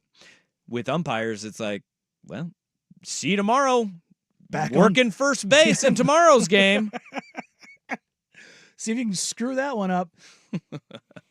All right, coming up next, you teased it a little bit earlier. We'll dive into what Steve Sarkisian thinks of the current state of NIL and how it's being framed. That and more coming up in hour number 3 on Danny Dusty, 1080 The Fan.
Hour number 3 here on a Tuesday afternoon, whether you're listening on 1080 AM The Fan, watching along on youtube.com/1080 AM The Fan, or twitch.tv/1080 AM The Fan. We appreciate you. We love you. Thank you for joining us on this wonderful, glorious, sunny afternoon that is, it's going to be a run of days, ladies and gentlemen, where you might want to get out on the golf course. And maybe you'll want to get out on the golf course with us in a little under a month as Autotown GMC presents the 10th annual Fan Golf Classic at Langdon Farms Golf Club. Join us Thursday, July 11th, which, again, less than a month away. Just doing the math. Today's the 18th, so a little bit more than 3 weeks away. 4 weeks away? 3 weeks away? Yeah. 3.5 weeks away? Sure. We'll math it out. 4. Afternoon round is sold out. Morning round is down to a single-digit number. Foursomes left. Matt's Barbecue's back to serve their award-winning food and the usual array of craft beverages, as well as Victor Rico's Mexican food is back with their world-famous breakfast burritos. That's the thing I'm looking forward to the most. I'll say it every time. It's really good. I don't do the breakfast burrito treat really anymore. It was how I used to start my day when I was in the military. I used to do a breakfast burrito every morning. Oh, really? The tortilla, I will argue, is the best delivery of food on the planet. It's fantastic. There is no better food delivery mechanism. It is the best. Just goated. You can warm up for your round in the Michelob Ultra driving range. All of our shows will be out there. Dirt and Sprague, Dusty and I, and as Jeff Ross said, Izache and Suk will be out there as well. And then we'll rotate through the par 3 6th, brought to you by Doers, handing out all sort of wisdom and probably heckling. Let's get it. Fair Sign amount up. of We have we're on one hand. How many spots are left? So get your team signed up if you have not yet. 1080thefan.com to sign up your team. Bang. All right. Well, I don't know if this is pot, kettle, or a subtle reframing, but Texas head coach Steve Sarkisian hopped on with Joel Klatt on the Joel Klatt Show and had a discussion about NIL and the framing of NIL and how it's being interpreted and how to get out in front of it and the idea of NIL leading the way as a recruiting tool. Well, I think this. I think, one, why did you choose to come to Texas, right? And there's a formula to that. If you lead with NIL to get a young man to come to your school, then that's why he came there. Then a year from now, what's he going to ask about first? NIL. And so our kind of perspective on this and our approach to this is we've got an amazing product here. The history and tradition of Texas football is second to none. The education, the quality of education at UT is incredible. The coaching staff we have, the development of our players, the trajectory of what we've done from year 1 to year 2 to year 3 of our program, the city of Austin, all these things that we're talking about, that's why I want you to come to the University of Texas. NIL doesn't come up. That should be the last reason to choose to go to a school, whether it's Texas or any other school. And then if you take players predicated off of NIL, that you want them so bad that you're willing to go to whatever length and whatever degree to get that kid from an NIL perspective, of course that's what he's going to talk about the very next year when you bring him into your office. And so we try to create a culture that is a little bit different that way. I think we've got a healthy NIL program here. Our Texas One Fund is fantastic. But I got a lot of players that could probably go to another school and make more money. But I think we've created a culture that they like being part of. They get treated really well. They feel like they're getting developed on and off the field. They've got a brotherhood with their teammates in that locker room that they succeed with. And we talk to that stuff and we work to that stuff. And I'll tell you this, you don't play more because you have more NIL here. And I think we make that very clear as well. The best players play that give us the best chance to be successful as a team, that do things the right way on and off the field. And you may have a great NIL deal this year. If you don't play, you're probably not going to have a great one next year. And maybe you're better suited for somewhere else if that's what's important to you. And that's okay. There's nothing wrong with that. Before we dive into it, I just want to say this is from last year. The NIL valuation ratings and how much they were paid out from Texas of the top 100 coming into the season. Without playing a single down at the University of Texas, Arch Manning was number 4 in the country in NIL value and payouts. Quinn Ewers was number 24. So you have 2 of the top 25 NIL valued athletes in college, not in football, in college on your team. And we've all seen the videos, or if you haven't, the row of Lamborghinis being shown to the Texas recruits coming in and taking them for drives up and down Austin, about leading with NIL. And I understand, and you've talked about this, you can't always lead with NIL. Or you can't have it be the ground of what you're doing. It's kind of hard to say that when you're literally leading in NIL. See, I don't, but with Arch Manning, did Arch Manning make his decision based on NIL? Do you believe the Manning family needed the NIL money? Because you know what Arch Manning does with his NIL money? He donates it. Donates all of it. That's also, Grandpa said he had to. Yeah, because he doesn't need the money. he doesn't need it. Sure. Quinn Ewers was a guy who was at Texas, left for Ohio State for NIL, and then ended up going, I don't want to be here. Mm-hmm. Went back to Texas because it was the better fit for him. And he also got a lot of money. But that is what Sark is saying right there. When you lead with NIL, that is where you run into the issues. And when you have the number one recruit in the country, which was Arch Manning, when you have one of the number one quarterback in his class in Quinn Ewers, okay, those guys are worthy of that money. And what Sark is saying, and I agree with this, is that the leading with NIL, if that is what you are doing to in your full sale, it's not going to be sustainable. And that's why everybody's like, well, NIL, you know. And I always will go back to, it's about relationships, it's about fit, and it's about the culture of your program. NIL will push you over the top to land those recruits. And those guys that were in the top 25 list that you just read there, and Ewers and Manning, those two guys are worth it. And if NIL gets you over the hump to land those guys, then that is where you use your big collectives to push you over the top. But the reality of it is that Texas is competing with Alabama, Georgia, USC, Ohio State, in-state Oregon, A&M. And what do all those schools have? Massive NIL collectives. They could throw money. All of these guys that are top-tier recruits, they get money thrown at them. Mm-hmm. And it goes back to everybody has that money available to the top players. It goes back to, can you build a connection with a recruit?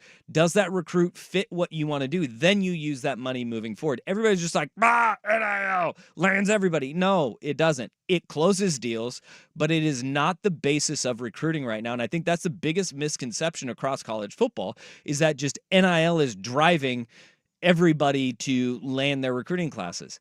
No, it pushes you over the top for the top flight guys. Guys will get NIL, and I'm not saying that they're not going to. But if you think that's the only thing in recruiting, you're wrong. It's definitely not. The Lambeau thing, I also find funny because it's like, oh, no team used Flash in recruiting before NIL, because my high school quarterback was picked up in a limousine at the high school, taken to the airport, got to where his school was, don't want to throw the school out, and got off the plane, was greeted by cheerleaders, and then they all got into a limousine together and drove to campus. Him and a bunch of cheerleaders. Not a coach to be seen. Flash has always been what has landed, or what gets kids to be like, dude, you'll never guess what I got at what I saw at Texas. You know, they had a row of Lambos lined up. Are those guys getting Lambos? No. They're not giving them Lambos. No, it's just something that goes, whoa, this is different. Nobody's doing this. Oregon had comic book they made comic books. Didn't they do like a crossover with Marvel? With Jonathan Stewart. No, I don't think it was a crossover with Marvel, but they were Marvel-style comics that they were making for recruits. Some school did. You're trying to be flashy and show something different that nobody else is doing. And for Texas, it was lining up Lambos as these recruits are walking into the facility. Flash has always been part of that recruiting process. You can go back, 30 years to that. But NIL is a great tool for schools to show, all right, hey, we may miss out on this guy. We need to up the ante here. You can close that guy. But it is not the sole vehicle for how players are recruited right now. The kids, and I think it's really good what Sark said, is that if you get a kid where that's the only thing he wants, that weeds him out. Well, those are the guys that go transferring and chasing. And in another sport, you're seeing this at BYU right now. BYU basketball, all of a sudden came in Catchings, Tamika Catchings' nephew, I believe. Yes. Who had, from somebody I've talked to who covers the Big Ten, flat out goes, he waffled. He went back and forth, was going to go there, not going to go there because he's coming from Overtime Elite, which. Carmelo. The Carmelo League. Yeah. It prepares you for the NBA. In other words, it gets you paid. And they had gone back and forth with Purdue and Matt Painter, and Matt Painter had basically had enough. He said, I'm just not going to answer your phone calls anymore. And you can go somewhere else. And then BYU with a brand new coach and Kevin Young, who left the Phoenix Suns, swooped in and went full, hey, we'll pay you to come here because they got 2 high-level transfers, and now they've gotten 2 high-level recruits at BYU basketball, which if you're in the church and you happen to play basketball, see, Ainge, Danny, useful. Jimmer Fredette, useful. But outside of that, you don't usually see those guys come through that school. NIL's driving a big portion of that. And NIL is leading in basketball. It will open a lot of doors. Yeah, in basketball, all you need is one guy, right? Yes, the one and done nature, but also the allure and to stay on campus as a super senior or as a graduate transfer somewhere else. Like that, NIL is leading the way in basketball, absolutely unequivocally, because there's only 12 guys, and at most 3 are going to get real money, unless you're I should say Kentucky. I don't know how Kentucky's going to do without Cal running that back, unless you're at Arkansas, in which maybe 5 guys will. Yeah. And like we got a good text here. He says, Dusty, I totally understand and agree with you, but Danny's right at the same time. Rich people saying money ain't everything means nothing. And there is that in the Manning family, yeah. But That's no, with Sark is when you have Sark sitting there and saying, no, it's not everything that drives us. That's really easy to say when you have an unlimited pool of money. And there is that separation of the haves and the have-nots, which has always been there. Yeah, it's just more highlighted, and now you're seeing it's up front. Clear. Yes. It's up front because, the Texases of the world were paying guys when NIL didn't exist. But we just didn't know what that value was. We didn't know how much money it was. With the exception of Cam Newton. And now, we knew exactly how much it was. And Nancy was like, nah, it seemed on the up and up. Yeah. Like, it was a church donation. It's so dumb. But what you see is like, Oregon State is sitting there and they have that legitimate argument of, well, we can't compete with that. Well, you can pull some guys off that are torn between, do I want to go and maybe sit on a bench somewhere for a year or two? Or I can peel a guy off. Or I can go and play. I can go and play right now. Which we are seeing in football and and get a basketball. little bit of that money. You have to be judicious with the money that you spend. Whereas Texas is like, it's not a concern. We're not worried about it. If it comes down to, if this guy is on our campus and we can sweeten the pot, we're going to go ahead and do it. I mean, think about it this way. When Nick Saban was up there on the dais talking about Quinyon Mitchell and Toledo, he was the guy we were trying to get enter the transfer portal. We were trying to get him in. How do you think they were trying to get him in the transfer portal? Was it with the allure of Tuscaloosa, or was it the allure of a bag of cash? And Bama football being better than Toledo. But again, Toledo. The idea of transferring there at that point in time, the allure, the way you get somebody into that portal is just go fishing. Just go a little fishing. Well, what you have is you have a low-level GA who says, hey, I know a guy who knows his high school coach. High school coach goes, hey, I heard from a guy who heard from a guy. That's a GA. Says Alabama might want you if you're available. It's a telephone game, and you just connect those dots. Make sure none of them get back to people that are important. That's how it goes. Somebody knows a guy who knows a guy who knows a guy. I know a guy. Dude, I'm the dresses dude, play another dude. That's how it goes. All right, the Boston Celtics won the NBA title, and the rest of the world doesn't care because they're marching on to NBA free agency. Yes, it's actually here already in a new form because of the new CBA. So, you said Quinyon Mitchell. Did you see his workout video the other day? No, I'm assuming it's insane. He can squat 500 pounds. Yeah, I mean, he's got like a 44-inch vertical and a 4.240. Yeah, this dude's a dude. It's a corner that can squat 500 pounds, and he made it look Easy. Which is kind of insane when you think about he's a high-end speed guy. Those guys usually don't have that kind of power to go with it. They got bird bones. Yeah, not him. No, he's a dude. That's why Nick wanted him in the portal. NBA free agency through a new quirk of the NBA CBA is underway with some caveats. We'll get to that and more and the implications as it pertains to the rest of the NBA here on Danny and Dusty, 1080 The Fan.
Well, quirk of the new CBA allows there to be legal tampering.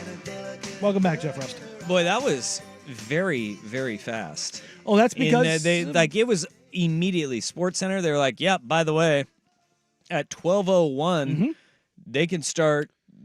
Teams can start negotiations with their own players, free agents." Yes, and that's the quirk. You can't go out and talk to other players or other teams' players, but your own that are not under contract or have a player option or an option year or termination clause in their deal, you can begin conversations with them so we can stop pretending like they're not already talking. Hey. It gets rid of all of that. But it also lets us know and understand what this cycle or every cycle is going to look like as it pertains to those players. Indiana and Pascal Siakam, 98% chance that they're going to announce a deal as soon as they can. I fully expect that to happen. I expect the same with Donovan Mitchell and the Cleveland Cavaliers. Where there is some turpitude, as it were, is OG Anunoby and the New York Knicks, which that would be quite not necessarily a change or a shock, but it would certainly cause a real shift in how free agency, the draft, and the subsequent transaction period takes place. Because if all of a sudden he is truly available, then it changes things up in a free agent class that's really not that great. And you start seeing a jostling, as it were, as teams, maybe Houston's looking at that like going, maybe that's the guy that they go after. That would be, he would actually fit really well with Ime Udoka too. But you're so much further away than the Knicks are. And then it comes down to he's not happy with the initial offer from the Knicks. There's only so far teams are willing to go right now because of the second apron and how punitive it is to teams that go into it. Because if the Knicks give OG Anunoby the contract that he wants, it's going to cost them Isaiah Hartenstein. Because Hartenstein already took a deal of deals, and he's got a real chance to get paid. And there's a couple teams that will pay him. That's going to happen. So and they're going to regret it. Because he was a product of a system and a style of play surrounding him that really made Isaiah Hartenstein thrive in New York. You just had to put him in the right place where he's not asked to do much offensively other than be a screener, roller, and playmaker. Those things he does really well. And and then defensively, he's a good defender. But if you're trying to make him some sort of feature player, or you're trying to ask him the ask is more than the ability, then it's not going to go well for you. But if you take a look up and down and try to whiteside him, yes, very much. Which is why Terry Stotts just said block as many shots as you can. Just do it. For all of oh no, Whiteside was good here. No, he was just chasing stats for another contract. It's what got him $110 million in the first place. And shout out to Miami for giving it to him. Hey. But with this, you kind of start understanding the framing and why this is important for the Trailblazers. Well, if a team misses out on a guy, do they now get maybe a little bit more scratchy? Well, we lost our wing. Do we need to make a move for Jeremy Grant? If a team misses out on, if they can't keep their point guard, let's say for whatever reason Klay Thompson decides to stay in Golden State and the Orlando Magic are like, oh man, maybe we need a Malcolm Brogdon, maybe we need an Anthony Simons. Yeah. Like these are the kind of things when you start looking at how the table is setting, you can start making the tea leaf assessments and reads along with the intelligence that's coming out from around the league. And also you look at guys like Brogdon, he's going to be extension eligible this offseason, so you can that's going to be attractive to a lot of teams. The fact that he has an expiring deal, you can give that 1 year run. You can then see if what you want to keep him, you can negotiate an extension with him. It will be really interesting to see how it goes, how it all plays out, because you have the Knicks are the ones to wake up this morning and have the OG Anunoby news come out. And look, that guy is attractive to a lot of teams. And the fact that he was up in Toronto and ended up in New York last year, they made an amazing run. I don't blame him for wanting to test those waters based on the way that he was handled with Masai Ujiri in Toronto, in the King's ransom that he was asking for OG, where he just had to sit and be patient and until it finally came time where the Knicks, like all of the other options for Ujiri were exhausted and he had to settle with the Knicks deal, right? Him testing that free agent market dude's going to get paid somewhere. The other one's Paul George with the Joel Embiid side eye with he and PG on the ESPN set of, maybe we can go get somebody, just like maybe him to Philly, which everybody's been talking about for like 6 months now, but now it's becoming more of a reality. Now he can't go and talk to Philly right now, but that opened up the Clippers to be like, okay, if we're going to find a way to make this happen, we got to do it now before anything else happens where Philly can pounce. And that's the thing is, the same deal Philly could offer now is the same one they could have offered a couple months ago. So don't you think if that deal was on the table, Paul George would have signed it? Well, do you mean the Clippers? The Clippers deal is the same one now than it was a few months ago? Yeah. Philly. Oh, it's sorry, okay. yeah. No. It's all right. I words for a living. It's, he would have. And I don't... Well, maybe it's Jeff Van Gundy joining Ty Lue's staff that pushes him over the hump. That's probably going to push him out the door. He's going to sign that deal now that Van Gundy's on staff. Well, I mean, it's funny that you mentioned that because as it pertains to another particular free agent, Malik Monk, he's very close with Mike Brown. Do you think that's maybe a reason why the Kings, even though they penny pinched over it, brought Mike Brown back? Because Malik Monk and you know who Malik Monk's very good friend is on that team? You wouldn't believe it if I told you. It's Sabonis. That's who I was going to say. Most people would not think that. They would just be, big, quiet, goofy white dude. Not exactly the guy you would think would be Malik Monk's guy. But it's like Damon Nurk. Yeah, no, it's very very similar, kind of a buddy cop situation. But the most money that the Kings can offer Malik Monk is 4 years, $78 million. On the open market, he's going to command over $20+ million a year, and if you do the math on that, that's not $20 million a year. So if Malik Monk is going to be gone, which it very much sounds like he's going to be, which he's another option for Orlando, then they're also out there shopping the combination of Kevin Huerter, Harrison Barnes, and maybe their number 13 pick. Not Ronald Threasley. Yeah, well, they've been linked to Zach LaVine and Alex Caruso. Oh. But you should have led with Caruso and finished with LaVine. I know. They're giving because when you lead with Zach LaVine, you go. They're giving him away for a used ball rack. Like that's when you see if Zach LaVine gets traded, the return on him, if it's even remotely close to neutral, I'll be impressed because it's probably going to be a negative return. It will. It will be the contract. It'll be Bradley. It'll be Bradley Beal-esque. Wow. That's how this is going to go. They're just going to want to wipe their hands of it. So, as this pertains to the Blazers, it sets the table for the draft, free agency, and impending trades that may or may not happen. Because now you'll understand where the holes are, what teams are trying to maneuver, how they're going to do it, what their cap space is, what their positioning is. And these deals that are being negotiated right now with their own teams, they can't be announced formally until June 30th. That's when free agency actually opens. They aren't official until July 6th.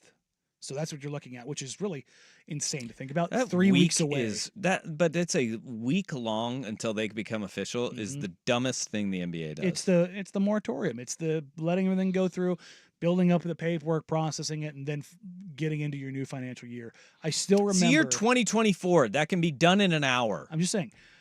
I remember going on a vacation with my girlfriend at the time where I proposed to my wife, and we were on a private island, and I go, I need an hour. Because it was the middle of free agency. It's bad timing by you. It was very bad timing by me. But and the ultimate warning sign for her. She knew what she was in for. I did liquor her up and get her on a private island. Look, that's probably the least offensive thing he did up to that point. That's right. He's not wrong. That's right. All right, coming up here after the break, a little bit more NBA news. We'll put a little bow on the Boston Celtics championship and what Brad Stevens thinks of everybody else. But first, here's a Big Kahuna with Sports Center update. You ever had a Big Kahuna burger? Now, from the Fan Sports Desk, a Sports Center update on 1080 The Fan. Jeff Rust here with your Sports Center update. First on The Fan with the Celtics finishing off the Mavericks for their 18th NBA title last night.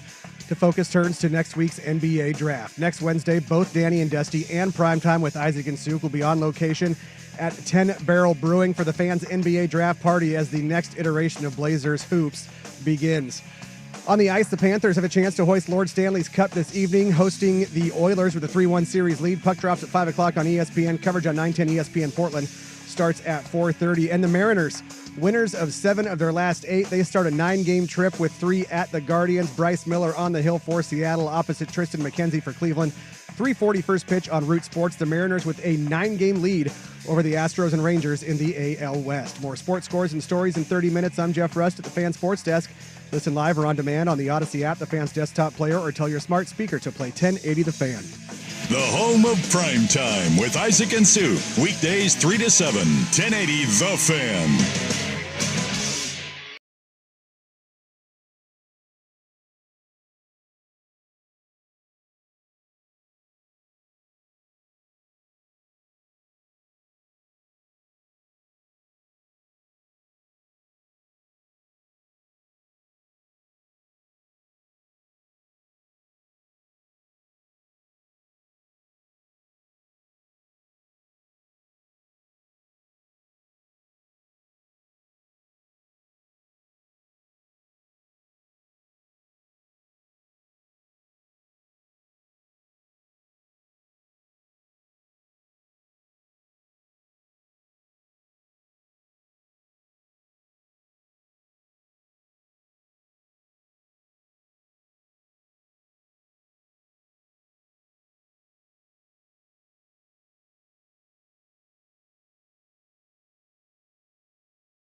After you win an NBA title and have a historic type of season, as a general manager, that's probably a good time to talk a whole heap of S and tell Heck everybody yeah. to go full DX. And that's what Brad Stevens did with Rachel Nichols last night from the locker room celebrating.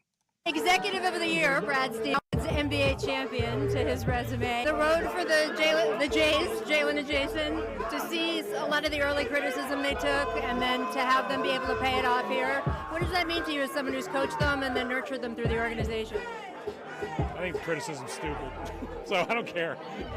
I'm with Jalen on that. Like, you know, those two had achieved more than most 25 and 26-year-olds ever had, and the only reason they received scrutiny was because they were playing in late May and June. And you know, as a good friend of mine said, I'd rather be in the mix and have my guts ripped out than suck. And those two guys have been really good a long time.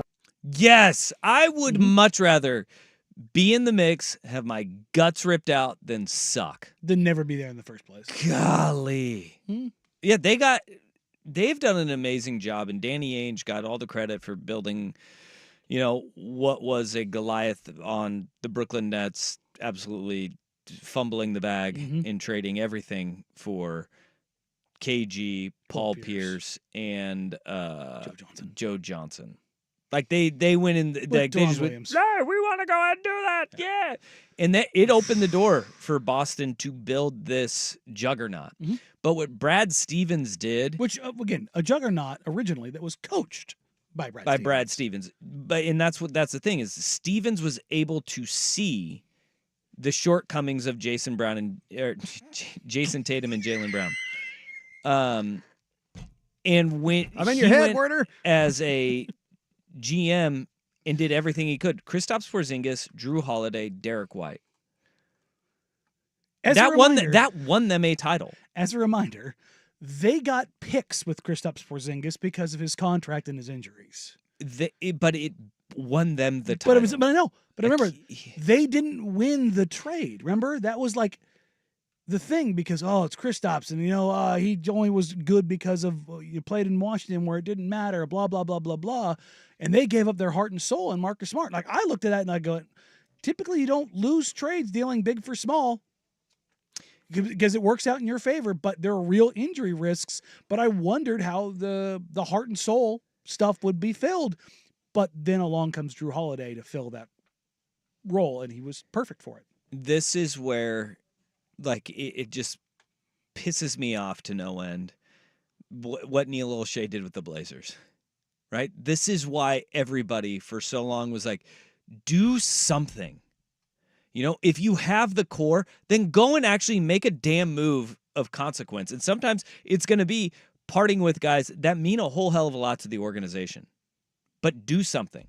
Because the return, you're going to put them on the table. And if they came through this year and they lose and they get bounced early, like not in the finals, but they get bounced early in the playoffs, then you're like, they pushed all in, but it didn't work out for them, right? Then maybe they were better off with Marcus Smart. And I'll always take the risk. But they took the risk to push it over the edge, and it worked. It worked, and they didn't just sit idly and watch and say, hey, we got there. We got there. We fell short. We keep getting back to the Eastern Conference Finals. We're this close away. If you squint at it, no. They said, we need to get better, and they got better. And I love Brad Stevens for that. And I love that, with all the criticism, and, I saw Kendrick Perkins takes from a year ago popping back up where he was like, they need to break up Brown and Tatum because they're not working together, and they never will win a title. The former Celtic. Bing! Here they go. Well, and when he got traded, that was Danny Ainge was like, I was terrified for my life. That when I had to sit him down and be like, I'm sending you to Oklahoma City. See you later, bye. Bye. But all of the backlash and everybody saying it's not going to work with those guys. It's not going to work. Well, the last year they couldn't dribble, and it was their downfall. They got Drew Holiday, who can dribble. Also, didn't hear about Jaylen Brown not being able to dribble throughout the playoffs. Not once. Not one single time. That's a lot of credit to Jaylen Brown. Yep. Or Jason. And he is the Eastern Conference Finals MVP and the NBA Finals MVP. No respect. Pretty damn good. No respect on his name. Yeah. All right, coming up, we'll have a little fun with audio, including some musical greatness here on Danny and Dusty, 1080 The Fan.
If you were to pop into the studio on any given day, Dusty and I are probably going to have some version of MLB Extra Innings up on the TV screen.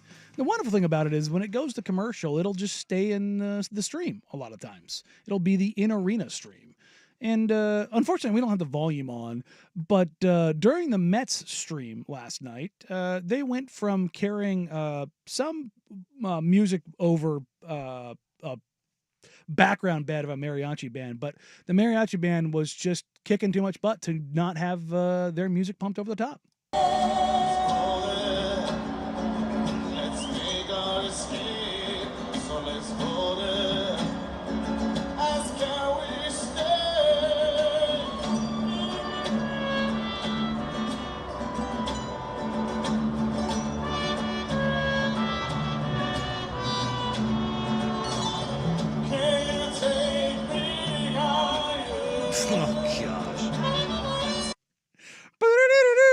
Let's face it, that's a better version. Creed. That rocks so much. A mariachi version of Take Me Higher? Oh, God, it's great. And they're playing out in the outfield of the Mets game. That right there. That Mets greatness summed up? No. Creed, guys. Everybody's like, Creed's a great band. What are you talking look at about? That. It crosses over into different musical genres. And it still sounds terrible. It's amazing. It still sounds kidding me? terrible. No matter how you slice it. Like that guy's like, am I really doing this out here? Yep, here we go. I'm gonna roll with the mariachi band of Creed. Take Me Higher. Which mariachi bands at MLB stadiums, they have one down in San Diego at Petco, and they park them like left center field. It's awesome. Like it's great. It adds a little extra flair to the ball game. Look, a mariachi band made me very nervous for a couple hours. On that same trip where I proposed to my wife, I've got the wedding ring in my pocket, and we went out to dinner on the beach next to the resort, and there's just like full-on party. And they have like a 30-piece mariachi band. Wait, did you just take that ring everywhere with you? No, I had it in the safe in the hotel room until this was the night I was proposing. Oh, okay. And I've got it. So wait, hold on. Your wife said yes to you on a secluded island at night. No. She should know you were gonna murder her. No. The island was the next day. This is outside the resort. So we took a day trip out to this island off the coast of Puerto Vallarta. Little private island. That's where we hung out for I was whole day. ornery. Yeah. Yeah, exactly. But she got really into probably the booze, got really into the mariachi band. And I could not get her to come with me for a walk over to this like man-made peninsula where I was going to propose to her. I was going to do it as the sun was going down. I did it after the sun went down because the mariachi band and the party and everything she was so into. I asked her 3 different times over the course of like 2 hours. I think of hey, all you want people, to go for a walk? You would be the one able to lure somebody to a secluded man. location. I can only imagine after a couple of minutes he's doing like in Three Amigos, doing the hey, you two, over here, over here. I thought you were gonna go. Look over here. Look up here.